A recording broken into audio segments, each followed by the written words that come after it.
तो आज Indian automobile की दुनिया के दो सबसे बड़े सुरमाओं की टक्कर होने वाली है। एक तरफ है वो नाम जो एक लेजेंड है और अब वापसी कर रहा है, टाटा सिएरा।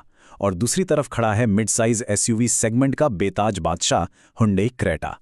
तो सीन कुछ ऐसा है कि टाटा सिएरा एक नए जबरदस्त अवतार में सीधे सीधे उस चैंपियन को चैलेंज करने आ गई है जिस पर लोग सालों से भरोसा करते आए हैं। ये क्लासिक लेजेंड वर्सेस चैंपियन की लड़ाई है। चलिए फटाफट देखते हैं कि आज हम इन दोनों गाड़ियों को किन 5 पैमानों पर तोलने वाले हैं ताकि पता चल सके कि असल में कौन किस पर भारी पड़ता है। तो सबसे पहले बात करते हैं उस चीज की जो पहली नजर में दिल जीतती है या नहीं ये तय करती है, यानी कि डिजाइन। और यकीन मानिए इस मामले में ये दोनों गाड़ियां बिल्कुल अलग हैं। देखिए, सिएरा का सबसे बड़ा प्लस पॉइंट ही उसका डिज़ाइन है।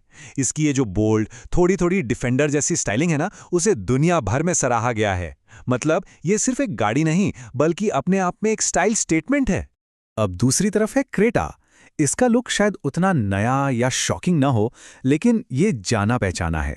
एक ऐसा लुक जिस पर लोग सालों से भरोसा करते आए हैं। कई लोगों के लिए ये नयापन नहीं, बल्कि यही भरोसा ज्यादा मायने रखता है। और ये नंबर देखिए, 130 ये सिर्फ एक नंबर नहीं, ये एक बहुत बड़ा फर्क है। सिएरा का व्हील बेस क्रेटा से इतना ज्यादा लंबा है और इसका सीधा असर पड़ता है गाड़ी के अंदर मिलने वाली जगह पर। चलिए अब दरवाजा खोलकर अंदर चलते हैं और देखते हैं कि साइज और टेक्नोलॉजी के मामले में कौन सी गाड़ी बाजी मारती है। सिएरा का डैशबोर्ड देखकर तो ऐसा लगता है जैसे किसी फ्यूचर की गाड़ी में आ गए हों। आगे बैठे पैसेंजर के लिए एक अलग स्क्रीन और एक ऐसा जबरदस्त साउंड सिस्टम, मतलब ये सिर्फ ड्राइविंग नहीं, पूरा का पूरा एक्सपीरियंस है। अब जरा फीचर्स की इस लिस्ट पर नजर डालिए। सिएरा में साउंड सिस्टम और पावर टेलगेट जैसे फीचर्स हैं जो क्रेटा में नहीं। वहीं दूसरी तरफ क्रेटा अपनी पावर्ड सीट्स में ज्यादा एडजस्टमेंट देती है।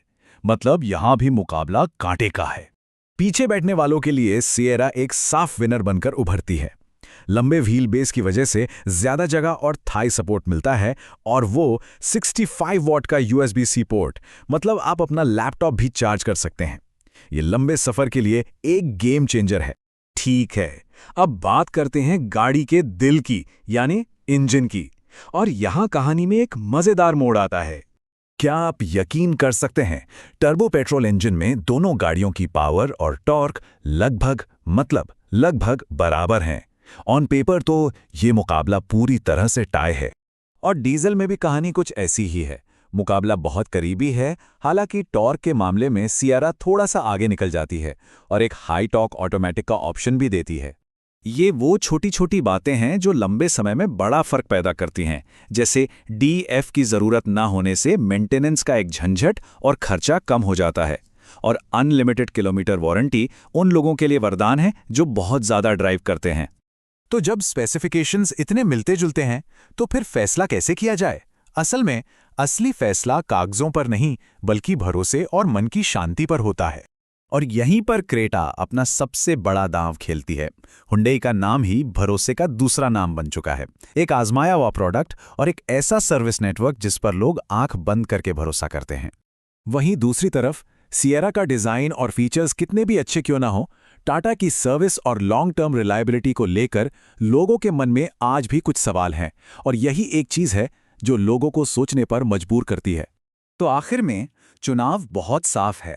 अगर दिल की सुने तो सिएरा का लाजवाब डिजाइन और स्पेस अपनी ओर खींचता है, और अगर दिमाग की सुने तो क्रेटा का भरोसा और मन की शांति सबसे ऊपर है।